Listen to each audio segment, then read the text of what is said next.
Hello and good morning to all of you. मैं आशा करती हूँ आप सब बिल्कुल ठीक होंगे और आप सभी का स्वागत है हमारे channel current affairs by Ravi पे।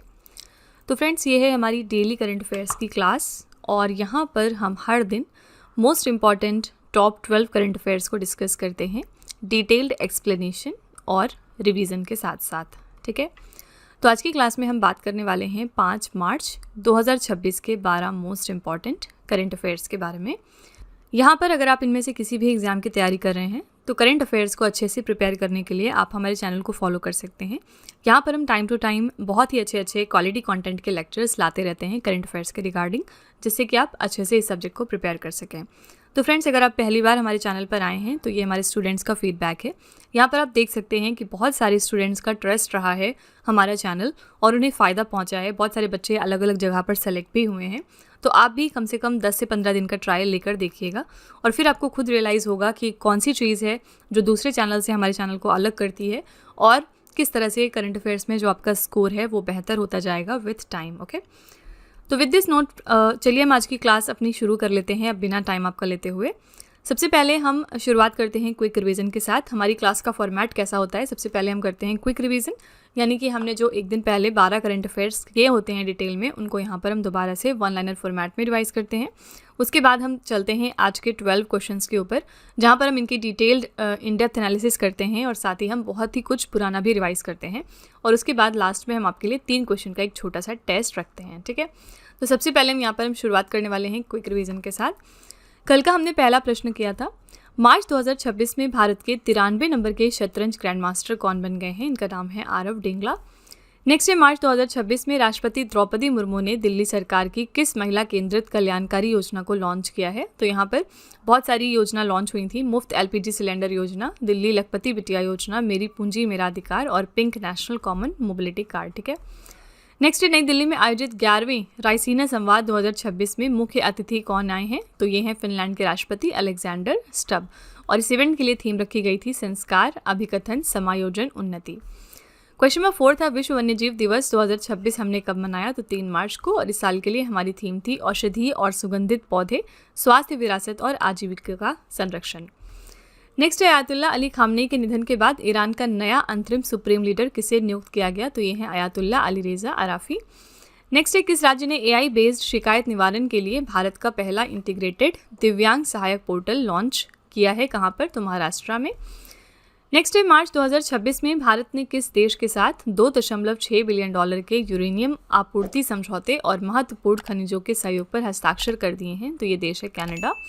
अगला है, मार्च 2026 में किस देश की पूर्व क्रिकेट कप्तान एलिसा हीली ने खेल के सभी प्रारूपों से संन्यास लेने की घोषणा की है? तो ये प्लेयर हैं ऑस्ट्रेलिया देश की। नेक्स्ट है, उत्तरी यूरेशिया की एक अत्यंत दुर्लभ छोटी गोताखोर बत्तख प्रजाति जिसका नाम है स्म्यू, इसको पहली बार भारत के किस स्थान पर देखा गया है? तो असम के काजीरंगा राष्ट्रीय उद्यान में। अगला है, मार्च 2026 में होला मोहल्ला उत्सव किस समुदाय द्वारा मनाया गया है? तो सिख कम्युनिटी ने मनाया है। नेक्स्ट है, किस भारतीय हवाई अड्डे ने लगातार दूसरे वर्ष 2025 का airport service quality award best airport at arrivals जीत लिया है? तो यह है कर्नाटका का मैंगलुरु अंतर्राष्ट्रीय हवाई अड्डा। और आखिरी प्रश्न हमने किया था, मार्च 2026 में किस शहर ने 1 घंटे के भीतर में 2,51,446 पौधे लगाकर गिनीज वर्ल्ड रिकॉर्ड बनाया है? तो ये कौन सा शहर है? वाराणसी। ठीक है, तो फ्रेंड्स, ये हमारे कल के टॉप 12 करंट अफेयर्स हैं।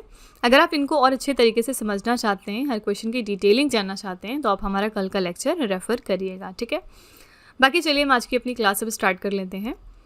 तो फ्रेंड्स, वीडियो को कंटिन्यू करने से पहले बस यहाँ पर एक छोटी सी इन्फॉर्मेशन है आपके लिए। 2026 के लिए जो हमारी जनवरी मंथ की करंट अफेयर्स की ई बुक है वो वेबसाइट पर लॉन्च हो चुकी है। और इसके अलावा अगर आपको पिछले 1 साल की करंट अफेयर्स का ई बुक चाहिए जिसमें जनवरी से लेकर दिसंबर 2025 तक के सारे इंपॉर्टेंट करंट अफेयर्स हों, तो ये वाली ब्रह्मास्त्र PDF भी आपको मिल जाएगी हमारी वेबसाइट www.ravibooks.pdf.com पर। ये छोटा सा सैम्पल है हमारी जनवरी मंथ की करंट अफेयर्स की ई बुक का। आप देख सकते हैं कि 500 से ज़्यादा प्रश्न हमने यहाँ 80 से ज़्यादा पेजेस में डिस्कस किए हैं। और हमारे हर क्वेश्चन की खासियत ये होती है कि यहाँ पर हम highlights, important point, static GK और पिक्चर्स का इस्तेमाल करते हैं ताकि आपको प्रॉपर अंडरस्टैंडिंग हो सके। साथ ही हमारी ई बुक्स डाउनलोडेबल भी हैं और प्रिंटेबल भी हैं। ठीक है, तो फ्रेंड्स, अगर आप इंटरेस्टेड हैं, अगर आप हमारी इन ई बुक्स को परचेज करना चाहते हैं तो ये वेबसाइट है, आप यहाँ पर जाकर इनको ज़रूर चेकआउट करिएगा। इसके अलावा ये है हमारा मोबाइल एप्लीकेशन जिसका नाम है रवि स्टडी ऐप। आप प्ले स्टोर पर जाकर इसको अपने फ़ोन में इंस्टॉल कर सकते हैं। इसमें आपको बहुत सारे फीचर्स मिलेंगे। साथ ही यहाँ पर करंट अफेयर्स का पेड वीडियो भी अवेलेबल है, जहाँ पर जाकर आप एड फ्री हमारी वीडियो देख सकते हैं। इस कॉम्बो DCA में आपको बहुत सारी चीज़ें मिलेंगी, जैसे कि यहाँ पर एड फ्री वीडियो देख सकते हैं आप फर्स्ट ऑफ ऑल। दूसरी बात, यहाँ पर आपको 15 क्वेश्चंस का टेस्ट मिल जाएगा और साथ ही 15 क्वेश्चंस की PDF भी आपको प्रोवाइड की जाएगी। और ये जो हमारा कोर्स है इसके लिए हम आपको लाइफ टाइम वैलिडिटी भी प्रोवाइड करते हैं। आज का पहला प्रश्न है, अट्टुकल पोंगाला उत्सव भारत के किस राज्य में मनाया गया है? अट्टुकल पोंगाला फेस्टिवल जो है ये मनाया जाता है केरला राज्य में। बी ऑप्शन करेक्ट हो जाएगा। हाल ही में सेलिब्रेट किया गया है। ये उत्सव केरल की राजधानी तिरुवनंतपुरम में स्थित अट्टुकल भगवती मंदिर में मनाया गया है। विश्व रिकॉर्ड यहाँ पर एक क्रिएट हुआ है। ये दुनिया में महिलाओं के सबसे बड़े धार्मिक जमावड़े में से एक है, जिसका नाम गिनीज वर्ल्ड रिकॉर्ड में भी दर्ज हो चुका है। ठीक है, इसमें महिलाएं मिट्टी के बर्तनों में चावल, गुड़ और नारियल से बनी पोंगाला यानी खीर का भोग देवी को अर्पित करती हैं। तो आपको सिंपली याद रखना है कि ये फेस्टिवल कहाँ पर मनाया गया है, तो बी ऑप्शन केरला राज्य में। ओके, जितने भी आपके ऐसे महोत्सव होते हैं या फेस्टिवल्स होते हैं उनको आपको टाइम टू टाइम रिवाइज करते रहना चाहिए, क्योंकि स्टैटिक जीके के फॉर्मेट में भी कई बार ऐसे क्वेश्चन पूछे जाते हैं। तो चलिए हम यहाँ पर एक बार लिस्ट जो महोत्सव की है उसको एक बार रिवाइज कर लेते हैं। पहला है समक्का सरलम्मा जत्रा। अच्छा, ये सारे जो फेस्टिवल्स हैं रिसेंटली हुए हैं, ठीक है, तो इसलिए इंपॉर्टेंट है आपके लिए, क्योंकि जो लेटेस्ट फेस्टिवल्स हैं वो ज़्यादा पूछे जाते हैं एग्जाम में। तो समक्का सरलम्मा जत्रा फेस्टिवल जो है ये हाल ही में तेलंगाना में मनाया गया था। जेलीकट्टू महोत्सव तमिलनाडु के थाचन कुरिची में मनाया गया। बागुरुम्बा लोक नृत्य है असम राज्य का। बस्तर पंडुम छत्तीसगढ़ में मनाया गया है। मकर विलक्कू महोत्सव केरला राज्य में। बोड़ा त्यौहार हिमाचल प्रदेश में। स्पितुक गुस्टोर त्यौहार लद्दाख में। नागोबा जत्रा तेलंगाना में। रुसोमा संतरा महोत्सव नागालैंड के कोहिमा में मनाया जाता है। सोमनाथ स्वाभिमान पर्व गुजरात का है। पोंगल उत्सव तमिलनाडु का है। हेरात पोष महोत्सव जम्मू कश्मीर का है। रोंगाली बिहू, जैसे कि मैंने आपको पीछे भी बताया है कि बिहू के 3 फॉर्म्स होते हैं। इसमें जो फर्स्ट फॉर्मेट है वो जनवरी में मनाया जाता है, इसका नाम रोंगाली बिहू है, या फिर आप इसको बोहाग बिहू के नाम से भी जानते हैं। ये असम में मनाया गया। नुआखाई त्यौहार उड़ीसा का है और ये SSC में बहुत ज़्यादा पूछा जाता है। नेक्स्ट है फूलदेई त्यौहार, ये उत्तराखंड में मनाया गया। निंगोल चक्कौबा त्यौहार मणिपुर का है। लोंगटे महोत्सव अरुणाचल प्रदेश का। थाई पुसम त्यौहार तमिलनाडु का। सेमालू महोत्सव असम का। कागिये नृत्य महोत्सव सिक्किम का। मकर विलक्कू उत्सव केरला का। फ्लैमिंगो फेस्टिवल आंध्र प्रदेश में। और गान नागाई महोत्सव मणिपुर राज्य में। ठीक है, तो ये कुछ आपके इंपॉर्टेंट त्यौहार या महोत्सव हैं, इनको आपको टाइम टू टाइम रिवाइज करते रहना है। यहाँ पर एक जो छोटा सा पॉइंट है जो आपको ध्यान देने की ज़रूरत है वो क्या है? सबसे पहली बात हमने यहाँ पर पढ़ी कि जो अट्टुकल पोंगाला फेस्टिवल है वो केरला का है, लेकिन अगर आप सिर्फ यहाँ पर पोंगल लिखेंगे तो सिर्फ पोंगल जो फेस्टिवल होता है ये तमिलनाडु राज्य में मनाया जाता है। ठीक है, तो कंफ्यूज नहीं करना है। इसी तरह से मैंने आपको बहुत बार हॉर्नबिल के बारे में बताया है कि अगर हॉर्नबिल सिर्फ आपसे एग्जाम में पूछा जाएगा कि हॉर्नबिल फेस्टिवल कहाँ मनाते हैं, तो नागालैंड राज्य का ये त्यौहार है। लेकिन अगर आप इसके आगे हॉर्नबिल के आगे पक्के पागा लगा देंगे, पक्के पागा हॉर्नबिल, तो ये जो त्यौहार है ये अरुणाचल प्रदेश में सेलिब्रेट किया जाता है। ठीक है, तो इस तरह से आपको कंफ्यूज नहीं करना है, बल्कि आपको क्लियरेंस लेके चलनी है। हर पॉइंट पर आपको क्लियर रहना है। ठीक है, क्वेश्चन नंबर 2 पे चलते हैं। HIV और सिफिलिस के माँ से बच्चे में संचरण को समाप्त करने वाला यूरोपीय संघ का पहला देश कौन सा बन गया है? तो फर्स्ट नेशन कौन सा है यूरोपियन यूनियन में जिसने कि एलिमिनेट किया है mother to child transmission of HIV and syphilis? ऐसा करने वाला पहला देश बना है डेनमार्क। ठीक है, ए ऑप्शन करेक्ट है। विश्व स्वास्थ्य संगठन यानी वर्ल्ड हेल्थ ऑर्गेनाइजेशन ने आधिकारिक तौर पर डेनमार्क को HIV और सिफिलिस के माँ से बच्चे में संचरण को खत्म करने के लिए प्रमाणित किया है। ये उपलब्धि हासिल करने वाला वो यूरोपीय संघ का पहला देश बन गया है। ठीक है, ऐसा सेम क्वेश्चन हम पहले भी कर चुके हैं, इसलिए आपको तुरंत याद आना चाहिए कि हमने बात करी थी मालदीव्स देश के बारे में। दुनिया का पहला देश है मालदीव्स जिसने कि ट्रिपल एलिमिनेशन को अचीव किया था। ट्रिपल एलिमिनेशन का यहाँ पर क्या मतलब था? यहाँ पर ये 2 बीमारियाँ तो सेम हैं, HIV सिफिलिस, लेकिन तीसरी जो बीमारी की बात हुई थी वो है आपका हेपेटाइटिस B। ठीक है, तो ये तीनों बीमारियाँ जो माँ से शिशु में ट्रांसफ़र होती हैं, इस चीज़ को एलिमिनेट किया था मालदीव्स देश ने, और ऐसा करने वाला मालदीव्स ओवरऑल पूरी दुनिया का पहला देश बना था अभी रिसेंटली 2025 में। ठीक है, तो ये भी आपका लेटेस्ट करंट अफेयर्स ही है, इसको आपको ध्यान में रखना है। कौन से 3 बीमारियों के नाम हैं ये भी याद रखिएगा, HIV सिफिलिस और हेपेटाइटिस B। ठीक है, तो डेनमार्क के बारे में याद रखिएगा कि ये पहला यूरोपियन यूनियन का देश बना है जिसने कि ये चीज़ एलिमिनेट कर ली है। यूरोपियन यूनियन की हमने बात करी है, तो चलिए हम थोड़े से फैक्ट्स देख लेते हैं। ये यूरोप के 27 देशों का एक राजनीतिक और आर्थिक समूह है। स्थापना कब हुई थी? यूरोपीय संघ की स्थापना 1 नवंबर 1993 को नीदरलैंड के मॉस्ट्रिच में हुई थी। इसका मुख्यालय है बेल्जियम के ब्रुसेल्स में। इसमें कुल 27 सदस्य देश हैं। इस आयोग की अध्यक्ष हैं उर्सुला वॉन डर लेयन। कौन है ये? इनके बारे में तुरंत याद आना चाहिए कि 77 जो हमारा रिपब्लिक डे सेलिब्रेशंस हुआ था उसके दौरान ये चीफ गेस्ट के तौर पर बुलाई गई थी। नेक्स्ट है संसद के अध्यक्ष कौन है? तो रॉबर्टा मेत्सोला। परिषद के अध्यक्ष हैं एंटोनियो कोस्टा। एंटोनियो कोस्टा भी हमारे यहाँ पर चीफ गेस्ट के तौर पर आए थे। आधिकारिक मुद्रा यहाँ पर चलती है यूरो। यूरोपीय आयोग के पहले अध्यक्ष हैं वॉल्टर हॉलस्टीन। यूरोपियन यूनियन में शामिल होने वाला अब तक का आखिरी देश है क्रोएशिया, जिसने इसको ज्वाइन किया था 2013 में। ठीक है, तो फ्रेंड्स ये कुछ फैक्ट्स हैं यूरोपियन यूनियन के रिगार्डिंग, इनको आपको ध्यान में रखना है। क्वेश्चन नंबर 3 पे चलते हैं। मानव वन्यजीव संघर्ष को कम करने के लिए हनुमान परियोजना किस राज्य ने शुरू की है? प्रोजेक्ट हनुमान को लॉन्च किया है आंध्र प्रदेश की सरकार ने। डी ऑप्शन करेक्ट है। इसका पर्पस क्या है? ह्यूमन वाइल्ड लाइफ कन्फ्लिक्ट को रिड्यूस करना। तो हनुमान का फुल फॉर्म है healing and nurturing units for monitoring aid and nurturing. Andhra Pradesh के उप मुख्यमंत्री और वन मंत्री मिस्टर पवन कल्याण ने इस परियोजना का उद्घाटन किया है। प्रोजेक्ट हनुमान का लक्ष्य है ग्रामीण समुदायों की सुरक्षा सुनिश्चित करना, वन्य जीवों की रक्षा करना और मानव जानवर टकराव की घटनाओं को कम करना। ठीक है, करेक्ट आंसर हो जाएगा डी ऑप्शन, आंध्र प्रदेश। अगर आपसे पूछा जाए कि ह्यूमन वाइल्ड लाइफ कन्फ्लिक्ट को कम करने के लिए इंडिया का पहला वाइल्ड लाइफ सेफ रोड कौन से हाईवे पर बनाया गया है, तो आपको पता होना चाहिए ये है आपका NH45 और ये कहाँ पर है? मध्य प्रदेश में। ठीक है, तो ये इंडिया का पहला वाइल्ड लाइफ सेफ रोड है। यहाँ पर हमने बात करी प्रोजेक्ट ह्यूमन की। सिमिलरली ऐसा प्रोजेक्ट एक लॉन्च किया था महाराष्ट्र राज्य ने, जिसका नाम रखा था इन्होंने प्रोजेक्ट महादेव। ठीक है, लेकिन इसका पर्पस अलग था। इसको लॉन्च किया था महाराष्ट्र राज्य ने और पर्पस इसका क्या था? फुटबॉल जो गेम है उसको स्टेट में प्रमोट करना। ठीक है, तो आपसे पूछ सकते हैं कि प्रोजेक्ट महादेव को किस राज्य ने शुरू किया और इसका पर्पस क्या है, कौन से गेम को प्रमोट करने के लिए किया गया था।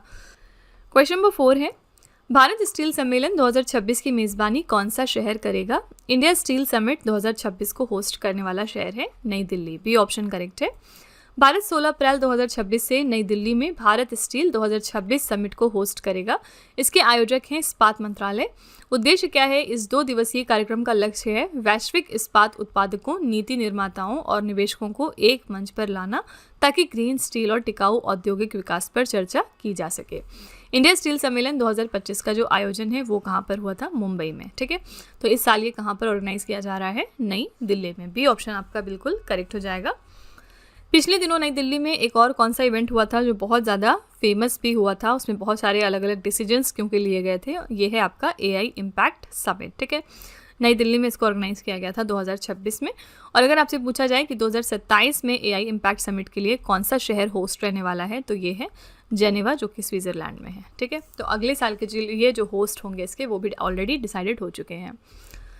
क्वेश्चन नंबर 5 है, मार्च 2026 में रक्षा मंत्रालय ने 6 उन्नत हल्के हेलीकॉप्टर और VL स्टिल मिसाइलों की खरीद के लिए कितनी कुल राशि के अनुबंधों पर हस्ताक्षर किए हैं? कितना अमाउंट यहाँ पर लगाया जा रहा है इनकी परचेज के लिए? आंसर हो जाएगा 5083 करोड़ रुपए। सी ऑप्शन करेक्ट है। तो ALG MK2 जो है मैरीटाइम रोल, ये भारतीय तटरक्षक बल के लिए 6 हेलीकॉप्टरों के लिए हिंदुस्तान एरोनॉटिक्स लिमिटेड के साथ 2901 करोड़ रुपए का अनुबंध किया गया है।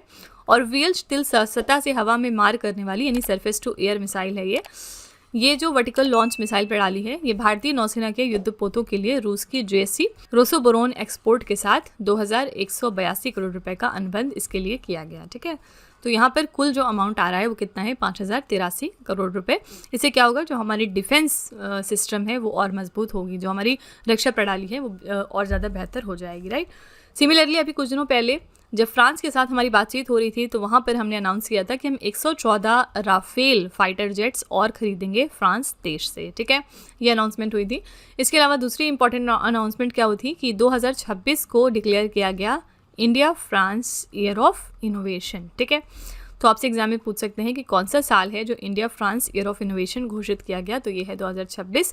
इसके अलावा 2026 को यूनाइटेड नेशंस ने डिक्लेयर किया है international year of women farmer, यानी कि जो हमारी वुमेन वर्कर्स हैं, फील्ड वर्कर्स, उनको ये साल डेडिकेटेड है। ठीक है, क्वेश्चन नंबर 6 है, सेंट्रल जेल श्रीनगर जम्मू कश्मीर की पहली कश्मीरी महिला प्रमुख के रूप में किसे नियुक्त किया गया? First Kashmiri women head of central jail Srinagar कौन बन गई हैं, आपको ये बताना है। आंसर यहाँ पर हो जाएगा बी ऑप्शन, सबा शॉल। ठीक है, सबर शॉल को जम्मू कश्मीर की उच्च सुरक्षा वाली सुधारात्मक संस्था सेंट्रल जेल श्रीनगर की पहली कश्मीरी महिला प्रमुख नियुक्त कर दिया गया है। ठीक है, किसी भी पोजीशन पर अगर फीमेल कोई पहली बार अपॉइंट हो रही हैं तो वो क्वेश्चन आपके एग्जाम के लिए इंपॉर्टेंट है। जैसे कि कल हमने बात करी थी सुनेत्रा पवार के बारे में, कौन है ये बन गई हैं first female deputy CM of Maharashtra राज्य, क्योंकि इनके पहले अजीत पवार यहाँ पर डेप्यूटी सीएम थे लेकिन उनका प्लेन क्रैश में निधन हो गया, जिसके बाद सुनेत्रा पवार यहाँ की नई डेप्यूटी सीएम बनी हैं। सिमिलरली अगर हम इंटरनेशनल लेवल पर देखेंगे तो साने तकाइची बहुत न्यूज़ में रहती हैं और ये कौन से देश की पहली प्रधानमंत्री बनी हैं? जापान देश के लिए। ठीक है, और कौन से देश में पहली बार कोई फीमेल प्राइम मिनिस्टर बनी है? इनका नाम है सुशीला कार्की। सुशीला कार्की कौन से देश की पहली महिला प्रधानमंत्री बनी है? तो ये नेपाल देश की पहली महिला प्रधानमंत्री हैं। ठीक है, तो इस तरह से कहीं पर भी नेशनल और इंटरनेशनल दोनों ही लेवल्स पर कोई फीमेल अगर पहली बार किसी पोजीशन पर बैठ रही हैं तो वो क्वेश्चन आपके एग्जाम के लिए डबल इंपॉर्टेंट है, क्योंकि हम बात करते हैं वुमेन एम्पावरमेंट के बारे में। ठीक है, यहाँ पर हमने बात करी है जम्मू कश्मीर की, तो चलिए हम जम्मू कश्मीर का एक बार दर्शन कर लेते हैं। 2 इसकी राजधानियाँ हैं, सब जानते हैं, श्रीनगर और जम्मू। शीतकालीन राजधानी इसकी जम्मू है और ग्रीष्मकालीन राजधानी है श्रीनगर। केंद्र शासित प्रदेश के रूप में इसकी स्थापना हुई थी 31 अक्टूबर 2019 को जम्मू कश्मीर पुनर्गठन अधिनियम 2019 के तहत। यहाँ पर उपराज्यपाल फिलहाल है मनोज सिन्हा, मुख्यमंत्री हैं उमर अब्दुल्ला, उप मुख्यमंत्री हैं सुरेंद्र कुमार चौधरी। राजकीय पशु यहाँ पर है हंगुल, राजकीय पक्षी है काली गर्दन वाले क्रेन, राजकीय वृक्ष है चिनार, राजकीय फूल है कमल। राष्ट्रीय उद्यान यहाँ पर कौन कौन से हैं? किश्तवाड़ राष्ट्रीय उद्यान, सलीम अली राष्ट्रीय उद्यान, काजीनाग राष्ट्रीय उद्यान, दाचिगम राष्ट्रीय उद्यान। यहाँ पे सलीम अली वाला बहुत ज़्यादा पूछा जाता है एग्जाम में। पड़ोसी राज्य या फिर केंद्र शासित प्रदेश कौन कौन से हैं? तो हिमाचल प्रदेश, पंजाब और लद्दाख, ये सब इसके पड़ोसी राज्य हैं। लोक नृत्य यहाँ पर कौन कौन से फेमस हैं? डमहल नृत्य, रऊफ बहुत एग्जाम में आता है, कुट नृत्य और हेकत नृत्य। त्योहार यहाँ पर कौन से मनाए जाते हैं? हेरत महोत्सव, नवरेह त्योहार, मेला खीर भवानी उत्सव और लैवेंडर बहुत एग्जाम में पूछा जाता है। ठीक है, तो ये आपका पूरा स्टैटिक फैक्ट हो गया जम्मू कश्मीर के बारे में, इसका आप स्क्रीनशॉट लेकर रख सकते हैं। क्वेश्चन नंबर 7 है, तमिलनाडु का पहला डार्क स्काई पार्क कहाँ पर स्थापित किया गया? ये तमिलनाडु राज्य का पहला ऐसा डार्क स्काई पार्क है, इसको स्टैब्लिश किया गया है कोली हिल्स पर। ए ऑप्शन करेक्ट हो जाएगा। तमिलनाडु का ये पहला डार्क स्काई पार्क है जो नमक्कल के कोली हिल्स स्थित अरियूर शोला वन में शुरू किया गया है। इस परियोजना का उद्देश्य क्या है? कृत्रिम प्रकाश प्रदूषण से प्राकृतिक रात्रि आकाश की रक्षा करना, और इसके लिए लागत कितनी आई है? 1 करोड़ रुपए। ठीक है, डार्क स्काई पार्क होता क्या है? डार्क स्काई पार्क एक संरक्षित क्षेत्र है जो तारों भरी रातों की असाधारण गुणवत्ता और न्यूनतम प्रकाश प्रदूषण के लिए जाना जाता है। तो ये तमिलनाडु का ऐसा पहला डार्क स्काई पार्क है जो स्टैब्लिश हो रहा है कोली हिल्स में। तमिलनाडु की बात करेंगे तो इसकी कैपिटल क्या है? तमिलनाडु की कैपिटल है चेन्नई, और यहाँ पर फिलहाल चीफ मिनिस्टर हैं मिस्टर M.K. स्टालिन, और यहाँ पर गवर्नर कौन है? R.N. रवि। एटलीस्ट जितने भी आपके राज्य होते हैं उनमें आपको ये 3 चीज़ें ज़रूर पता होनी चाहिए। ठीक है, क्वेश्चन नंबर 8 है, महात्मा अ ग्रेट कम्युनिकेटर पुस्तक के लेखक कौन है? इस किताब को किसने लिखा है? इस किताब के लेखक हैं धीरज काकड़िया। ए ऑप्शन करेक्ट हो जाएगा। केंद्रीय मंत्री डॉक्टर मनसुख मांडवीय ने महात्मा एक महान संचारक नामक पुस्तक का विमोचन किया। ये पुस्तक आकाशवाणी के अतिरिक्त महानिदेशक डॉक्टर धीरज काकड़िया द्वारा लिखित है। देखिए, किसी भी इंपॉर्टेंट पर्सनालिटी पर अगर किताब लिखी गई तो वो भी आपको याद में रखनी होती है, और इन केस किसी इंपॉर्टेंट पर्सनालिटी ने किताब लिखी है तो वो भी आपको ध्यान में रखना पड़ेगा। यहाँ पर महात्मा गांधी जी के ऊपर क्योंकि ये किताब लिखी हुई है तो इसके जो राइटर हैं उनका नाम आपको याद रखना है। ऑप्शन में यहाँ पर अरुंधति रॉय हैं, इनकी किताब SSC के एग्जाम्स में बहुत ज़्यादा पूछी जाती है। 2025 में इन्होंने एक फेमस किताब लिखी थी और इसका नाम क्या था? इसका नाम था mother Mary comes to me. तो इस टाइटल को ध्यान में रखिएगा, ऐसा एक क्वेश्चन एग्जाम में आ सकता है क्योंकि, और इसमें इन्होंने डिस्क्राइब किया था कि इनकी माँ के साथ इनके क्या रिलेशंस हैं। ठीक है, तो ये किताब किसकी है? अरुंधति रॉय की। क्वेश्चन नंबर 9 है, मार्च 2026 में असम से GI टैग प्राप्त कार्बी आंगलोंग अदरक का पहली बार अंतर्राष्ट्रीय निर्यात किस शहर या देश में किया गया है? तो ये एक GI टैग प्रोडक्ट है जिसका नाम है कार्बी आंगलोंग जिंजर। कौन से राज्य से है? तो असम राज्य से, और इंटरनेशनली हमने इसको पहली बार एक्सपोर्ट किया है किसको? लंदन शहर को, यूनाइटेड किंगडम में। ठीक है, ए ऑप्शन करेक्ट हो जाएगा। तो ये पहली बार है जब GI टैग वाला कार्बी आंगलोंग अदरक असम से ब्रिटेन के बाजार में निर्यात किया जा रहा है। असम के प्रमुख GI टैग उत्पादों की ये सूची है। असमिया गमोचा सांस्कृतिक प्रतीक, आसमिया गुहना पारंपरिक आभूषण है ये, बिहू ढोल पारंपरिक वाद्य यंत्र है यहाँ का, जापी बांस की टोपी है ये, बोडो जौ ग्वार पारंपरिक चावल की बियर है, और एरी एंडी सिल्क, ये रेशम का उत्पाद है। ये आपके कुछ इंपॉर्टेंट प्रमुख जीआई टैग हैं, जीआई टैग प्रोडक्ट्स हैं जो असम राज्य को बिलोंग करते हैं। ठीक है, तो यहाँ पर करेक्ट आंसर हो जाएगा ए ऑप्शन, यूनाइटेड किंगडम के लंदन शहर को हमने ये बैच भेजा है। ठीक है, यहाँ पर हमने बात करी जिंजर की, तो आपको पता होना चाहिए कि 2026 में नीति आयोग ने इंडिया के अंदर एक राज्य को जिंजर कैपिटल घोषित कर दिया है, और ये कौन सी हमारी अदरक की राजधानी बन गई है, ये है मिजोरम राज्य। मिजोरम राज्य बन गया है अदरक राजधानी इंडिया की। ठीक है, क्वेश्चन नंबर 10 है, लॉरियस वर्ल्ड स्पोर्ट्स अवार्ड्स के लिए नामांकित होने वाली दुनिया की पहली महिला क्रिकेट टीम कौन सी बन गई है? तो लॉरियस वर्ल्ड स्पोर्ट अवार्ड्स के लिए नॉमिनेट होने वाली पहली वुमेन्स क्रिकेट टीम बन गई है इंडिया की तरफ से। सी ऑप्शन यहाँ पर करेक्ट है। यह ऐतिहासिक नामांकन टीम इंडिया की 2025 आईसीसी महिला वनडे विश्व कप में मिली शानदार जीत के बाद आया है। अन्य नामांकित टीमें यहाँ पर देखेंगे तो भारतीय टीम के साथ इस श्रेणी में इंग्लैंड की महिला football team, Paris Saint Germain और मैकलॉरेन फार्मूला 1 टीम जैसी दिग्गज टीमें शामिल हैं। ठीक है, तो ये इंडिया के लिए एक अचीवमेंट है। लॉरियस वर्ल्ड स्पोर्ट अवार्ड्स के लिए नॉमिनेट हुई है इंडिया की women's cricket team. C option यहाँ पर बिल्कुल करेक्ट है। क्वेश्चन नंबर 11 है, मार्च 2026 में कौन सा वन्यजीव अभ्यारण्य भारतीय बाइजन उत्सव के दूसरे संस्करण की मेजबानी करेगा? ये सेकेंड एडिशन होने वाला है इंडियन बाइजन फेस्टिवल का, जो कि मार्च 2026 में ऑर्गेनाइज किया जाएगा, और ये कहाँ पर होगा? तो उड़ीसा के देब्रीगढ़ वन्यजीव अभ्यारण्य में। डी ऑप्शन करेक्ट है। इसका उद्देश्य क्या है? भारतीय बाइजन के संरक्षण के प्रति जागरूकता बढ़ाना। भारतीय बाइजन, जिसे गौर के नाम से भी हम जानते हैं, ये दुनिया में मवेशियों की सबसे बड़ी प्रजाति है। ये भारत और दक्षिण पूर्व एशिया के जंगलों में पाया जाता है। इस प्रजाति को आईयूसीएन रेड लिस्ट में कमजोर श्रेणी में सूचीबद्ध किया गया है। ठीक है, तो इसकी क्या कैटेगरी है आईयूसीएन रेड लिस्ट में, ये भी याद रखिएगा। इसको कमजोर की श्रेणी में रखा गया है। करेक्ट आंसर है उड़ीसा के देब्रीगढ़ वन्यजीव अभ्यारण्य में। देखिए, ऐसे तो बहुत सारे नेशनल पार्क्स और टाइगर रिजर्व्स हैं, लेकिन वो सारे ऐसी टाइगर रिजर्व्स या नेशनल पार्क्स जो करंट अफेयर्स का हिस्सा बन जाते हैं, उनको आपको फिर ज़रूर ध्यान में रखना होता है। जैसे कि देब्रीगढ़ वन्यजीव अभ्यारण्य अब न्यूज़ में आ गया है, तो इसकी लोकेशन हो सकता है आपसे एग्जाम में पूछ ली जाए, तो लोकेशन याद रखिएगा, ये है उड़ीसा राज्य में। सिमिलरली इसी तरह से हमने पिछले दिनों कूनो नेशनल पार्क के बारे में बात करी थी, और क्यों बात करी थी? क्योंकि बोत्सवाना से जो हम चीताज लेकर आए हैं, उनको अब हम यहीं पर रखने वाले हैं। कूनो नेशनल पार्क की लोकेशन क्या थी? मध्य प्रदेश। ये मध्य प्रदेश में लोकेटेड है। ठीक है, क्वेश्चन नंबर 12 है, ग्लोबल माइंड हेल्थ इन रिपोर्ट 2025 के अनुसार भारत को कौन सा स्थान दिया गया है? तो ग्लोबल माइंड हेल्थ रिपोर्ट 2025 में इंडिया की रैंक है 60। डी ऑप्शन यहाँ पर करेक्ट है। तो यहाँ पर इस रिपोर्ट के जारीकर्ता हैं सैपियन लैब्स अमेरिका से। भारत में 18 से 34 साल की उम्र के युवा बेहतर मानसिक स्वास्थ्य के मामले में दुनिया के 84 देशों में 60वें स्थान पर आते हैं। यानी कि हमारी जो मेंटल हेल्थ कंडीशन है वो ज़्यादा ठीक नहीं है। ये खुलासा ग्लोबल माइंड हेल्थ 2025 की रिपोर्ट में हुआ। इसके अनुसार इन युवाओं का माइंड हेल्थ क्वोशेंट स्कोर महज 33 है। वहीं 55 साल से ऊपर के भारतीयों का स्कोर 96 है, और वो वैश्विक रैंकिंग में 49वें स्थान पर आते हैं। वर्ल्ड हेल्थ ऑर्गेनाइजेशन की एक रिपोर्ट के मुताबिक दुनिया भर में लगभग 8 में से 1 व्यक्ति किसी न किसी प्रकार की मेंटल हेल्थ समस्या से जूझ रहा है। ठीक है, तो इनके हिसाब से इंडिया के रैंक पर याद रखिएगा कि इंडिया को यहाँ पर कौन सी पोजीशन दी गई है, तो 60वीं पोजीशन। ओके, तो फ्रेंड्स, ये थे आज के हमारे टॉप 12 करंट अफेयर्स। मैं पूरी उम्मीद करती हूँ कि आपको ये हमारा सेशन पसंद आया होगा। चलिए फिर लास्ट में आपके टेस्ट पर चलते हैं। लास्ट में हम आपके लिए 3 क्वेश्चन का एक छोटा सा टेस्ट रखते हैं, ताकि आप खुद को एनालाइज कर सकें, और ये टेस्ट इसी वीडियो में से होता है। आज का पहला प्रश्न है, मानव वन्यजीव संघर्ष को कम करने के लिए प्रोजेक्ट हनुमान किस राज्य ने शुरू किया है? दूसरा प्रश्न है, ग्लोबल माइंड हेल्थ इन रिपोर्ट 2025 के अनुसार भारत को कौन सा स्थान दिया गया? और तीसरा प्रश्न है, भारत स्टील सम्मेलन 2026 की मेज़बानी कौन सा शहर करेगा?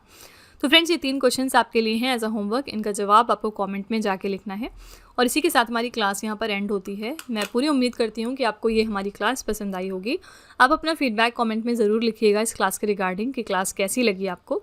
इन केस अगर आपको महसूस होता है कि ये सारे क्वेश्चंस कहीं ना कहीं आपको दिख रहे हैं आपके मॉक टेस्ट में या फिर एग्जाम्स में, या इनसे आपको कोई भी फ़ायदा पहुँच रहा है, तो प्लीज़ एक छोटा सा रिव्यू कमेंट में हमारे डाल दीजिएगा, जिससे कि जो हमारे दूसरे व्यूअर्स हैं उन्हें भी हमारे ऊपर ट्रस्ट करने में आसानी हो सके। ठीक है, तो फ्रेंड्स, इसी तरह के बेस्ट क्वालिटी कंटेंट और अच्छी प्रिपरेशन के लिए आप हमारे चैनल के साथ जुड़े रहिए। मिलते हैं अगली क्लास में एक और इम्पॉर्टेंट टॉपिक के साथ। Till then stay tuned. Thank you so much for watching. Also don't forget to like, share and subscribe our channel. तो फ्रेंड्स, वीडियो को एंड करने से पहले बस यहाँ पर एक छोटी सी इन्फॉर्मेशन है आपके लिए। 2026 के लिए जो हमारी जनवरी मंथ की करंट अफेयर्स की ई बुक है, वो वेबसाइट पर लॉन्च हो चुकी है। और इसके अलावा अगर आपको पिछले 1 साल की करंट अफेयर्स का ई बुक चाहिए, जिसमें जनवरी से लेके दिसंबर 2025 तक के सारे इंपॉर्टेंट करंट अफेयर्स हों। तो ये वाली ब्रह्मास्त्र PDF भी आपको मिल जाएगी हमारी वेबसाइट www.ravibooks.pdf.com पर। ये छोटा सा सैम्पल है हमारी जनवरी मंथ की करंट अफेयर्स की ई-बुक का। आप देख सकते हैं 500 से ज़्यादा क्वेश्चंस हमने डिस्कस किए हैं कुल 80 से ज़्यादा पेजेस में। और हमारी हर क्वेश्चन की खासियत क्या है कि यहाँ पर हम highlights, important point, static GK और पिक्चर्स का इस्तेमाल करते हैं ताकि आपको प्रॉपर अंडरस्टैंडिंग हो सके। इन सारी ई बुक्स को आप डाउनलोड और प्रिंट भी करवा सकते हैं, ठीक है। तो फ्रेंड्स, अगर आप इंटरेस्टेड हैं, अगर आप हमारी ई बुक्स को परचेज़ करना चाहते हैं तो ये वेबसाइट है, आप यहाँ पर जाकर इनको ज़रूर चेकआउट करिएगा। इसके अलावा ये है हमारा मोबाइल एप्लीकेशन जिसका नाम है रवि स्टडी ऐप। आप इसको भी प्ले स्टोर पर जाकर अपने फ़ोन में इंस्टॉल कर सकते हैं। इसमें आपको बहुत सारे अलग अलग फीचर्स मिलेंगे। साथ ही यहाँ पर करंट अफेयर्स का पेड वीडियो भी अवेलेबल है जहाँ पर जाकर आप हमारी वीडियो को बिना ऐड के देख सकते हैं। यहाँ पर आपको बहुत सारी चीज़ें मिलेंगी इस कॉम्बो DCA में, जैसे कि यहाँ पर आप वीडियो देख सकते हैं first of all ad free. दूसरी चीज़, यहाँ पर आपको 15 क्वेश्चंस का टेस्ट मिल जाएगा और यहाँ पर 15 क्वेश्चंस के आपको PDF भी मिल जाएगी, सब कुछ ऑर्गेनाइज्ड वे में। और इसके अलावा हम आपको लाइफ टाइम वैलिडिटी भी देते हैं इस कोर्स की, ठीक है। तो फ्रेंड्स, आप इस एप्लीकेशन को हमारे अपने फ़ोन में ज़रूर इंस्टॉल करिएगा, ये आपको आपकी प्रिपरेशन में बहुत हेल्प करेगा।